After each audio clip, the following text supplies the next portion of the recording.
Hello, good evening everyone. Hopefully आपकी पढ़ाई अच्छी चल रही होगी। तो जैसा कि लास्ट वीडियो में हमने डिस्कस किया था कि किस तरह से हम टैकल करें, किस तरह से हमारे नोट्स को आप प्रेफर कर सकते हैं अपनी स्टडी में, आप किस तरह से अच्छे नंबर लेकर आ सकते हैं। अभी फॉर दिस वीडियो अभी हम बात करेंगे पेपर वन और पेपर टू के लिए। पेपर वन में आपको किस तरह से किस यूनिट्स को अप्रोच करना चाहिए। हालांकि मैंने बस एक जस्ट रफ फिगर लिखा है लेवल्स का, विच इज डजेंट मीन कि ये इस तरह से ही टैकल्स होते हैं। अगर मैं आपको एक्सप्लेन कर देता हूँ paper one and level level which is means जो मुझे लगता है कि ये इजी है फॉर अ बिगनर, और कौन से टफ है, और किस यूनिट्स को किस तरह से टैकल करना चाहिए। तो बेसिकली आपको पेपर फर्स्ट में, जैसा कि मैंने लास्ट वीडियो में बताया था कि अगर आपको जेआरएफ क्रैक करना है तो आपको पेपर फर्स्ट के लिए एटलीस्ट 35 to 40 क्वेश्चंस आपके सही होने चाहिए। Otherwise there is a less probability कि आपको जेआरएफ मिलेगा। Okay, so let's suppose that कि आप बेगनर हैं और आपके ऑल्सो नोटिफिकेशन रिलीज हो गई है और जून मिड में आपके एग्जाम है। तो आप किस तरह से अप्रोच कर सकते हैं? देखिए, आपको एग्जामिनर का माइंडसेट समझना पड़ेगा। सब first of all paper first में 10 यूनिट्स हैं, तो आपको 10 यूनिट्स नहीं कवर करनी है, आपको 8 यूनिट्स पे कमांड लेनी है। ओके, रिमेनिंग 2 यूनिट्स में क्या करना है? रिमेनिंग 2 यूनिट्स में लेट्स, मैं सपोज करके चल रहा हूँ कि आप, इंफॉर्मेशन है ये, लास्ट की 2 यूनिट्स को मैं ब्लर करता हूँ थोड़ा सा डिफरेंट कलर से। इन यूनिट्स में बहुत ज़्यादा ही सिलेबस होता है, तो बेस मैंने क्या किया था, मैंने ये किया था कि इन यूनिट्स में केवल करंट अफेयर्स और जो भी पीवाईक्यू थे, हायर एजुकेशन कब बना, कैसे हुआ, क्या क्या पॉलिसीज होती हैं, कितने कॉलेज आए हैं, ऑल दो लेटेस्ट सेंट्रल गवर्नमेंट कॉलेज कौन से बन गए हैं, या फिर कोई पॉलिसी में बड़ा चेंज हुआ है, जैसे कि अभी एनईपी के मामले में काफ़ी चल रहा है, तो maybe there is a possibility कि वहाँ से पिक हो जाए क्वेश्चंस। डेवलपमेंट इन्वायरमेंट में कोई बहुत बड़ा चेंज आने वाला है, जैसे लेट्स सपोज दैट इस साल क्लाइमेट में चेंजेस में ये बताया जा रहा है कि बहुत ज़्यादा गर्मी होगी, तो मे बी अप्रॉक्स वहाँ से क्वेश्चन पिक हो सकते हैं। ओके, सो अगर आपको पेपर फर्स्ट का स्टार्टिंग करना है तो बहुत इजी वे है। फर्स्ट ऑफ ऑल बहुत से लोग रिसर्च एंड टीचिंग एप्टीट्यूड से पिक करते हैं, then they moved in mathematical and logical and DA. ठीक है, इन तीनों को मैं एक में क्लब करता हूँ। इनको क्लब करने से द रीज़न इज कि ये टोटल 15 क्वेश्चंस हो जाएंगे, और ये पूरा सारा मॉडरेट टू टफ नहीं होता है। ठीक है, D I is very good. First of all आपको क्या करना है, आपको कम्युनिकेशन से पिक करना है। ठीक है, अब देखिए, कम्युनिकेशन टीचिंग एप्टीट्यूड में एक लॉजिक को आप समझने की कोशिश करिए कि ये जो यूनिट्स हैं ये डिज़ाइन की गई हैं टीचर और स्टूडेंट के बीच के कम्युनिकेशन को। एक टीचर क्या कहना चाहता है और एक स्टूडेंट उसको किस तरह से रिस्पॉन्स लेता है उसका, क्या उसमें ट्रिक्स होती हैं, कैसे उसको हम अच्छा कर सकते हैं, कैसे हम क्लास को इम्प्रूव कर सकते हैं। ठीक है, तो मैं मानता हूँ इस कम्युनिकेशन यूनिट को 3 दिन में ख़त्म किया जा सकता है, इससे ऊपर नहीं है। हालांकि जब आप एक टास्क लेते हैं कि 3 दिन 3 डेज में मैं इसको कवर करूंगा, ओके, 3 डेज में कवर करने विच इज मीन्स आपको कॉन्फिडेंस आ सकता है। और जो मैंने 3 डेज बोले विच इज डजन मीन कि क्या कहते हैं कि ये नहीं किया जा सकता, ये किया जा सकता है, इजिली किया जा सकता है। आज सच कुछ नहीं है। आप क्या करोगे, देखिए, पेपर फर्स्ट के लिए दो बड़े यूट्यूबर हमारे पास हैं। एक है Navneet Kaur, okay, and second is Talvir Singh. तो उन दोनों के चैनल्स हैं, आप किसी एक को पिक कर लीजिए। मेरे टाइम पे मैंने तलवीर सिंह को पिक किया था, आप भी उनको पिक कर सकते हो। तो आपको क्या करना है, महामैराथन क्लासेस या फिर मैराथन क्लासेस या फिर प्लेलिस्ट, किसी को भी पिक करिए और एक फ्लो में बस फिनिश कर दीजिए। देखिए, कई बार हम ये सोचते हैं कि सिलेबस कंप्लीट कर लें इसके बाद ये करें, नहीं, ठीक है, it's okay. Let suppose that communication में 5 तरह के मॉडल्स हैं या फिर 5 तरह के फॉर्मूले हैं। तो अगर उस वीडियो में 5 तरह के फॉर्मूले बता दिए गए हैं, आपको क्या करना है, जस्ट सिंपल जितना भी पढ़ा है आप पीवाईक्यू पे जाइए और उनको देखिए कि आपने जो स्टडी कर रही है उसमें से कितने क्वेश्चन मैच कर रहे हैं। ऑल्दो सेम थिंग्स यूट्यूबर्स ने ये बता रखी होगी कि किस यूनिट से, वैसे 5 5 क्वेश्चन डिवाइडेड है ईच यूनिट के लिए, किस यूनिट में किस तरह के क्वेश्चंस कब कब पिक हो रहे हैं। ठीक है, और अगर किसी ने ये करके दिया हुआ है आपको यूट्यूब पे, which is great. Otherwise syllabus बहुत बड़ा नहीं है, आप आराम से करेंगे। आपको क्या करना है, आपको इस माइंडसेट को समझना है कि अगर मैंने पीवाईक्यू को के सिलेबस को कवर कर लिया, विच इज़ मीन्स हमारा 65% अप्रॉक्स 65 60 to 65% सिलेबस कवर होता है, ठीक है। और कई चीज़ें रिपीटेटिव आती भी हैं, ठीक है। तो अगर आपने कम्युनिकेशन फिनिश कर दिया 3 डे, लेट सपोज दैट आप बहुत बिजी वर्किंग, आप आपका क्लास भी चलती हैं, आप 5 डेज पिक कर लो, लेकिन 5 डेज के कैलकुलेशन में थोड़ा सा टफ होने लगता है, ठीक है। आपको ट्राई टू बी कि हमें 2 ही महीने हैं हमारे पास, to we have a 2 months only, तो हमें पुश करना है थोड़ा हार्डर, ठीक है ना। आफ्टर दैट आप टीचिंग पे मूव करिए, ठीक है। और आप स्टैट्स के हैं या फिर अपने आप मैथमेटिक्स या फिर पॉपुलेशन स्टडीज में ऑलरेडी मूव कर रखे हैं, तो आपको कई सारी चीज़ें पहले से रिसर्च एप्टीट्यूड में पता होगी, सैम्पलिंग क्या होती है, क्लस्टर क्या है, SR, SSR, WOR, स्ट्रेटिफाइड, और टेक्निक्स क्या है, मेथड्स क्या है। तो कई सारी चीज़ें आपको रिसर्च एप्टीट्यूड में आपको पहले से पता होंगी, तो इसका कोई प्रेशर नहीं लेना है। बस हमें क्या करना है, हमें इसकी प्रैक्टिस करनी है, ठीक है। हमें यहाँ पे प्रैक्टिस करनी है, प्रैक्टिस प्रैक्टिस एंड प्रैक्टिस, ठीक है। अगर आपने ये भी कर लिया, एंड फिर ये जो 3 यूनिट्स हैं, इनमें गलतियां नहीं होनी चाहिए, राइट। ये 15 क्वेश्चन करेक्ट ही होने हैं। अगर आपने इन 8 यूनिट्स में कमांड्स ले ली, ठीक है, और कभी भी अगर आप जब भी मैथमेटिकल रीजनिंग और लॉजिकल रीजनिंग पढ़ने जाएंगे, तो आप फर्स्ट डायरेक्ट डीआई पे मूव मत करिए। Mathematical reasoning pick first off cover करिए, फिर डीआई पे मूव करना, ठीक है। इससे आपको इजी रह जाएगा, क्योंकि मैथमेटिकल रीजनिंग कवर हो गया तो डीआई में उतना टाइम नहीं लगता, हार्डली। आपने 10 to 15 क्वेश्चंस भी कर लिए सारे पीवाईक्यू के, तो आपको समझ में आ जाएगा कहानी क्या है। देखिए, आप जितना भी आपके अंदर एक फियर होगा कि अरे मैं पीवाईक्यू में करूंगा और मेरे ही नंबर नहीं आ रहे मेरे सामने, तो एग्जाम में कैसे आएंगे। देखिए, ये कुछ नहीं, एक फियर है, साइकोलॉजिकल फियर है। कोई बात नहीं, कोई नहीं देख रहा, आप बैठे हो, आपका लैपटॉप है, जितने नंबर आते हैं आने दो, इट्स ओके। तो खुद से डरने की जरूरत नहीं है, आप मस्त पीवाईक्यू सॉल्व करिए। और आईसीटी एक ऐसा पेपर है, आई थिंक आप फैमिलियर हैं बचपन से, इसमें बहुत कुछ पढ़ने की जरूरत नहीं है। सिंपल सा, अगर आपको लगता है फिर भी आपको पढ़ाई करने की ज़रूरत है, आप पीवाईक्यू के बाद भी अगर कुछ पढ़ना चाहते हैं, तो किसी की भी प्लेलिस्ट उठा लीजिए और उसे पढ़ दीजिए, बस फिनिश कर दीजिए, नथिंग एल्स। देखिए, आपको करना क्या है, एक और काम करेंगे, आप एक्सेल शीट बना के रखेंगे अपने पास।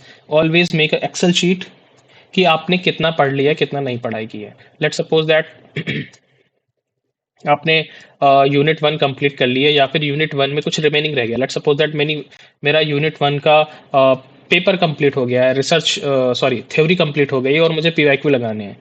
तो आप यहाँ पे बेसिकली आप यहाँ पे लिख सकते हैं पीवाईक्यू रिमेनिंग। गूगल शीट का भी यूज कर सकते हैं, which is good for you, कि आप कहीं भी एक्सेस ले सकते हैं। और वहाँ पे आप लिख दीजिए पीवाईक्यू रिमेनिंग, और कब करना है, किस डेट में करना है, वो भी आप मेंशन करिए वहाँ पे। देखिए, अब जितना अग- जैसे कि मैंने अभी आपको बोला कि एक्सेल शीट पे रखना है आपको, तो आपको मे बी ऐसा लग सकता है कि ये एक अनदर वर्क है जो मुझे रिकॉर्ड करके रखना है। नहीं, देखिए, आप अपने स्टडी को जितना अच्छे से ट्रैक कर सकते हैं, होता ये है कि आपका माइंड मैप बन जाएगा, ठीक है।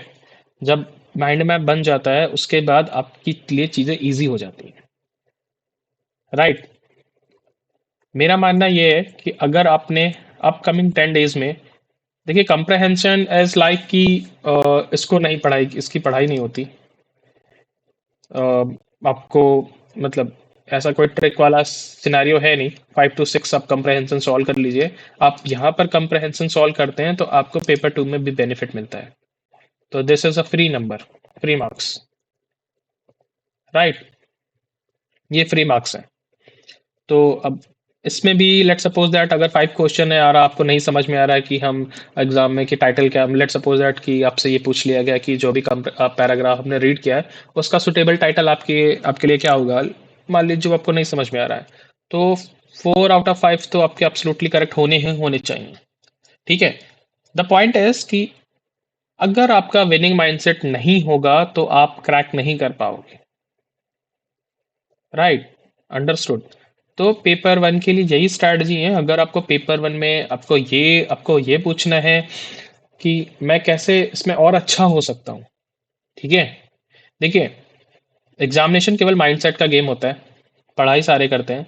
आपका माइंडसेट का अप्रोच बदल गया तो आप सब कुछ कर सकते हैं, नहीं बदला तो आप कुछ नहीं कर सकते हैं। तो that is for the paper first and for the paper two, which is, देखिए जो एक रफली आइडिया है मेरे पास, वो 75 अप्रॉक्स 75 क्वेश्चंस के लिए है। रिमेनिंग 25 की मैं बहुत ज़्यादा गारंटी नहीं लेता हूँ। द पॉइंट इज कि लेट सपोज 35 प्लस 70 क्वेश्चंस, अगर आपने ये सही कर दिए विच इज मीन्स 105, ठीक है, और आप इसको मल्टीप्लाई कर लीजिए आपका एग्जाम कितने मार्क्स का है, तो आप कट ऑफ के आसपास चले जाएंगे जेआरएफ में। ठीक है, इट्स अ ग्रेट अचीवमेंट। देखिए, एक 10 क्वेश्चन जो होते हैं पेपर टू में, ठीक है, उनका बहुत ही सिंपल सा है, वो पैराग्राफ में आएंगे। लेट्स सपोज 2023 में जो पेपर आया था उसमें पॉपुलेशन का सेंसस दे दिया था और उसमें से कुछ कैलकुलेशन मांग ली थी। मेरा मानना है this is a free marks. दो चार, देखिए जो मार्क्स इजी से मिल जाते हैं उन्हें सबसे पहले कवर किया जाता है। वाई? क्योंकि कॉन्फिडेंस गेन होता है। यहाँ के केसेस में मैंने क्या बताया आपको, कम्युनिकेशन कवर करना है। क्यों? कि अगर आपको ये पता चल गया ओके वाओ, 4 क्वेश्चंस मेरे कवर हो रहे हैं कम्युनिकेशन से एंड कंप्रेंजन से 4 क्वेश्चन कवर हो रहे हैं, okay great, which is means 20% of the syllabus खत्म। और यहाँ पे अगर आपने सेम चीज रिपीट कर ली फॉर 4 to 5 PYQ में आपका काम हो जाएगा, तो आपको कॉन्फिडेंस आ जाएगा, 10% पेपर डन। तो ओवरऑल आप आपका कॉन्फिडेंस गेन होता रहेगा, आप चीजें करते रहेंगे। अब देखिए, एक ये जो एक असर्शन एंड रीजन जो है एंड मे बी कथन एंड जो कुछ हो, तो यहाँ पे एक इशू है, इसमें हम टैकल नहीं नहीं कर पाते। देखिए यहाँ पे कई बार क्या होता है कि जो ये सेक्शन है, इस सेक्शन में क्या होता है, इस सेक्शन में नॉलेज लग जाती है। कई बार डेप्थ नॉलेज अगर आपको नहीं है, आपको टॉपिक के बारे में नहीं पता है या फिर कुछ नहीं है, तो यहाँ पे इश्यूज हो सकते हैं। ओके, सो इस केस के लिए स्पेशली मैं अलग से बात करूंगा कि यहाँ पर तुक्का कैसे मारेंगे। ठीक है, ये इसके लिए मैं एक अलग से सेपरेट वीडियो बना दूंगा कि इसमें कैसे काम करते हैं। ठीक है, ऑलो मेरा भी रिकॉर्ड बहुत अच्छा नहीं है इस मामले में, लेकिन फिर भी मैं कोशिश करूंगा करने के लिए। ठीक है, एंड अबाउट दिस, देखिए अभी the point is let suppose that statistics, okay, first of all हम बात कर लेते हैं यहाँ पे स्टैटिस्टिक्स की। वीडियोस कंटिन्यू ना, ओके, 12 ऑलरेडी मिनट्स हो गए हैं। ठीक है, मैं थोड़ा सा कवर करता हूँ, 15 मिनट्स पे क्लोज करेंगे, फिर मैं एक और personal video sorry third part बना दूंगा जिस पे हम बात कर लेंगे कि कैसे काम कर रहे हैं हम या नहीं काम कर रहे हैं।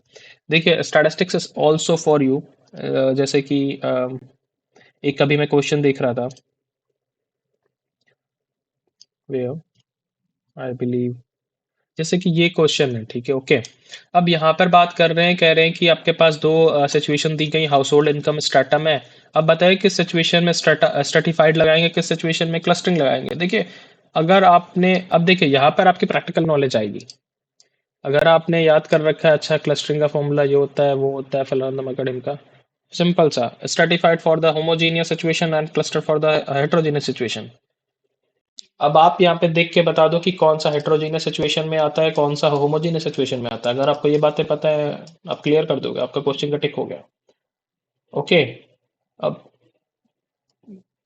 अब ये सारी चीजें जैसे इन्फेंट डेथ सोर्स के बारे में पता है, मे बी आपको आपको हो सकता है नहीं पता हो कि इसका सोर्स क्या है। आप इसका आंसर देखो और ऑप्शन नंबर 3, ABCDE, ये चारों रिसोर्स है इन्फेंट डेथ के। तो ओके, आपको ये बात पता चल गई कि NFHS, NSSO, census, RSS, VRS सारे के सारे, ओके, ABC, अच्छा ओके, सेंसस नहीं है इन्फेंट के लिए, सॉरी अपॉलजी। तो आपको ये पता चल गया कि ओके, सेंसस को छोड़ के ये जितने भी ऑप्शन हैं वो सारे इन्फेंट डेथ के लिए हैं। ठीक है, तो आपको ये, अब आप बैठ के इसका रट्टा मारोगे तो मे बी आपको याद ना हो, लेकिन अगर आपने इस PYQ को 3 to 4 टाइम विजिट कर लिया तो आपको याद रह जाएगा। द पॉइंट इज कि ब्रेन एमएच सिस्टम पे काम करता है, तो जितना भी अपने नोट्स को रिकॉल करोगे, बार बार रिपीट करोगे, वो आपको ईजी पड़ेगा। I am saying that that point, okay, give me second, where is that, okay, जैसे कि अब ये क्वेश्चंस है, अब coefficient of a variation compound, मतलब किसको नहीं पता? ठीक है, क्या होता है क्या नहीं होता, राइट? तो किसको नहीं पता है इसका क्या आंसर है? अभी ये वाइटल स्टैटिस्टिक्स है, अब यहाँ पे केवल आपको ये पता करना है, क्या कहते हैं, किसका किसके लिए क्या है। अगर लेट सपोज दैट आपको अभी नहीं पता है, लेकिन फिर भी आप अगर आप पीवाईक्यू को गो थ्रू कर दिए हैं, आप सारे एल एक्स क्या है, एल वाई क्या है, कैपिटल टी एक्स क्या है, L Y upon L X क्या कहलाता है, तो आप इस बारे में आप आपने सॉल्व किया, आप रिसर्च कर लीजिए, आप क्रॉस वेरीफाई करिए, अपने टॉपिक्स पे चले जाइए, आप वहां से पढ़ाई कर लीजिए। तो यही एक तरीका है आपको रिविजिट करना है। ओके, आप ट्रस्ट मी, अपने 7 डेज किसी भी 2 टॉपिक्स को पकड़ पिक करने के बाद 2 to 3 टाइम्स रिविजिट कर लिया, ये स्ट्रॉन्ग टॉपिक्स हैं। आपको आपको इसमें कोई इशू नहीं है। आप ऐसा मत सोचिए कि क्या कहते हैं कि मैं 10,000 क्वेश्चन की प्रैक्टिस नहीं करूंगा तो मुझे इशू हो जाएगा। देखिए, चांसेस एग्जाम निकलेगा नहीं निकलेगा डिपेंड्स ऑन 3 आवर्स कि आप वहां पे कैसा परफॉर्म करते हैं। लेकिन अगर आप ये फियर लेके चलेंगे कि अरे सिलेबस क्या है, ये क्या है, मैं यहाँ से पढ़ लूँ वहाँ से पढ़ लूँ, 2 महीने में आप जितने रिसोर्सेस ट्राई करोगे उतने ही आपके फेल होने के चांस बढ़ते रहेंगे। Why I am saying that, क्योंकि सिलेक्टिव मटेरियल पढ़ने से कॉन्फिडेंस बना रहता है। आई डोंट नो, लेकिन मुझे ऐसा लगता है। ऑल्दो ज़्यादा नॉलेज कोई रिस्क फैक्टर नहीं है, लेकिन अभी क्या आपके लिए सूट कर रहा है प्लान, ये आपको डिसाइड करना है, ये मैं नहीं डिसाइड कर सकता। ठीक है, because this is about the PDF notes, not about the lecture. जब हम लेक्चर सेगमेंट्स में जाएंगे, maybe next year, then हम वहाँ पे डिस्कस करेंगे कि कैसे क्या टैकल्स होते हैं। ठीक है, तो आई बिलीव नेक्स्ट पार्ट में हम आपको ये समझा देंगे कि आप हमारे नोट्स को इजीली ग्रैब कैसे कर सकते हो। ठीक है, और अगर लेक्चर अच्छा लगा हो तो लाइक करिए, and will thank you for the today.